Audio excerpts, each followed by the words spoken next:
মানে এতদিন ছোটোবেলা থেকে ঘর বাইরে গোপনে ক্ষতিটা করেছিল, যেমন অভিজ্ঞানা গোপনে ক্ষতিটা করেছিল। আর অভিজ্ঞানাকে সাহায্য করেছিল ওই পেশিটা আমার বাবার মধ্যে সম্পর্ক বান্ধব, বাবা মারা যাবে তাই মারা দিতে দিন কমেছিল। আর অভিজ্ঞ ছিল যে আমি ওরা এক হয়ে যাবো, আর মন আর অভিজ্ঞ বিয়ে করলে ওরা যে কোনো ক্ষতি, ওদের সন্তানের কোনো ক্ষতি করতো না। আর ঘর বাইরে অভিজ্ঞানা দিলে আমার সামনে রাখছিল, ঘর বাইরে গোপনে ক্ষতি করেছিল। এবার থেকে সুস্মিতা পাল ভেবেছে যে সুস্মিতা পালের ভালো করবে, যে সুস্মিতা পালের উন্নতি করবে, শুধু টাট্টা করবে আর বাকিদেরটা না। আর যে সুস্মিতা পালের বোনের করবে টাট্টা, সেই সবার আগে ইম্পর্টেন্ট। আর যে শত্রু থাকবে সে একটা কলেজে যদি পড়াশোনা করে একটা সাপোর্ট করতে পারি, এটা মানে কলেজে যদি পড়াশোনা করো, একটা সরকারি চাকরি করো, নিজের বিজনেস খুলে নাও, আর এটুকু সাহায্য করব, মানে একটা বিজনেস খুলে দেবে, আর মানে একটা যে কোনো হসপিটাল এটুকু সাহায্য করবো, কিন্তু বিপদে পড়লে কখনোই 10 পয়সাও সাহায্য করবো না। একটা এমার্জেন্সি হলো, একটা অ্যাক্সিডেন্ট হলো, কখনোই হেল্প করবো না। আমি তো বলি চাকো নাকি, পয়সার কথা। এবার সুস্মিতা পালে ঘর বাইরে যেতে করেছে না, এবার থেকে ঘর বাইরের সাথে 6 জিনিসগুলোই করবো। এবার সুস্মিতা পাল কী হয়েছে বলো তো, যেটা সুস্মিতা পালের যে ভালো করবে তারটা করবে, আর যে সুস্মিতা পালের বোনের ভালো করবে তারটা।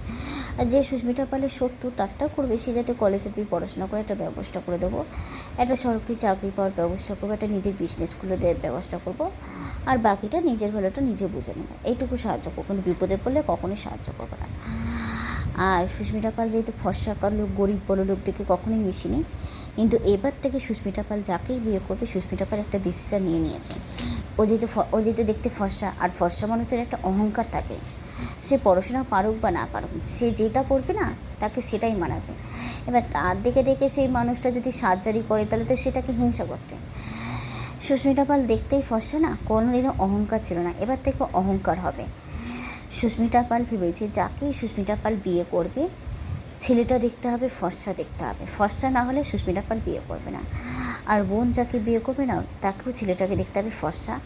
প্লাস আমার মানে আমি সরকারি চাকরি ছেলেদেরকে বিয়ে করব, 1,00,000 টাকার ওপর তার মাইনে থাকবে, 2,00,000 টাকার ওপর। আর বোনও ঠিক তাই, সরকারি চাকরির ওপর 2,00,000 টাকার ওপর মাইনে, প্লাস নিজের বিজনেস থাকবে 1,00,000 টাকার ওপর, একটা বিজনেস থাকবে। বোনেরও ঠিক তাই, আর যে কোনো একটা হসপিটালে পোস্টে চাকরি আমার আর বোন। আর তারপরে প্লাস হলো তাকে বড়লোক হতে হবে, তারপর সুস্মিতা পাল তেমন ছেলে থেকে বিয়ে করবে। আর ছেলেটা যদি কালো হয়, তাকে সার্জারি করে তাকে ফর্সা হতে হবে, পুরো মাথা থেকে পুরো পা পর্যন্ত পুরো সার্জারি করতে হবে। সার্জারি করে, আজকালকার তো অনেক নিয়মই আছে যে মাথা থেকে পুরো মুখ থেকে পুরো পা, মানে মুখ থেকে পুরো পা পর্যন্ত সার্জারি করলে ফর্সা হয়ে গেল। এগুলো তাকে করতে হবে, সুস্মিতা পাল যাকে বিয়ে করবে আর বোন যাকে বিয়ে করবে। আর যখন আমাদের সন্তান হবে, এমআইটা করে নেব, এমআইতে সন্তান নিলে কোনো প্রবলেম হবে না। আর এটা সুস্মিতা পাল ভেবে নিয়েছে, কারণ এমআইতে যদি সন্তান হয় না, ওর কোনো সন্তানের কোনো রোগই আসবে না, এমআইতে ওর সন্তানটা, আমার সন্তানটা আসবে পৃথিবীটায়। আর সুস্মিতা পাল আর একটা জিনিস ভেবেছি কী বলো তো, যে এবার থেকে সুস্মিতা পাল খারাপ হয়ে যাবে, মানে যে যেমন তার সাথে তেমনই করবো।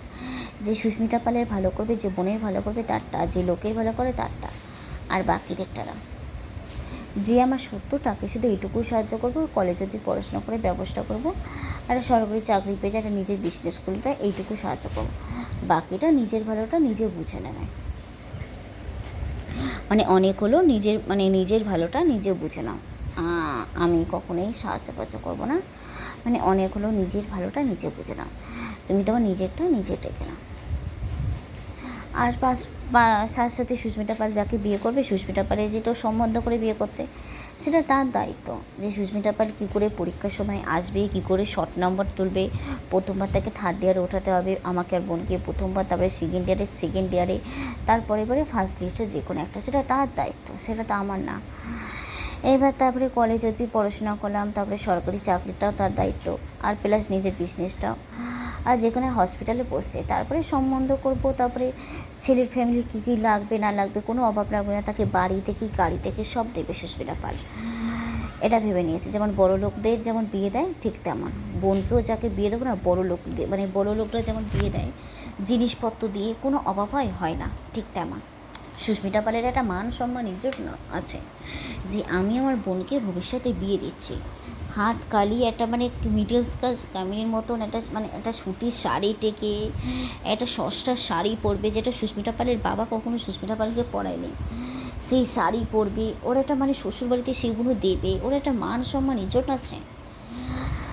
একটা মানে একটা গয়না কিনবে, সে সুস্মিতা পালের গয়নাটা দেখে সবাই যে বলবে যে না এটা সুস্মিতা পালই কিনেছে। রানীরা যেমন মানে বড় লোকরা যেমন গয়না পরে ঠিক তেমন ওকে ঠিক ওইটা।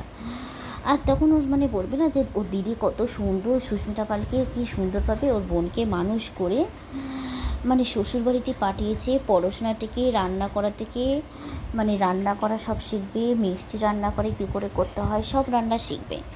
তবে সব কিছু কিনবে, কিন্তু ঘরের কখনো কাজের লোক হবে না। বিয়ে করলে কাগজপত্রে লেখা থাকবে তুমি 1 সপ্তাহ ঘর মুছবে, ও 1 সপ্তাহ, নাহলে ঘরের কাজের লোক রাখবে। বোন যে চাকরি করবে, বোন 1 পয়সাও টাকা দেবে না। এটা তুমি বিয়ে করেছো, তোমার দায়িত্ব, তোমাকে করতে হবে। আর তুমি 24 ঘন্টা কী কী করছো না, তো আমি যেহেতু দিদি, ওর তো যেটা আগে পিছে কেউ নেই। আর তাই তোমার তুমি 24 ঘন্টা কী কী করছো না করছো ক্যামেরা থাকবে তোমার কাছে, আর ওর কাছে থাকবে, আমি সব দেখবো। আর ফোনে কী কী কথা বলছে অটোমেটিক একে অপরকে সব থাকবে। যদি মনে করো যে ঘরে একটাকে বিয়ে করবে আইনিভাবে আর অবৈধভাবে গোপনে সম্পর্ক রাখবে, রাত কাটাবে, সেটা যদি মনে করো না যে মানে না বন্ধুর সাথে কথা বলছে, সেটা সুস্মিতা পাল থাকলে হবে না, থাকতে তো হবে পারবেই না। তার কারণ কি, সুস্মিতা পাল না খুব চালাক। ও বেঁচে থাকলে কখনই না, বড় লোকদের সবাই তো বলবে না যে ওর বোনকে কি সুন্দর, আর ঘরের মধ্যে না পুরো চার দিক দিয়ে পুরো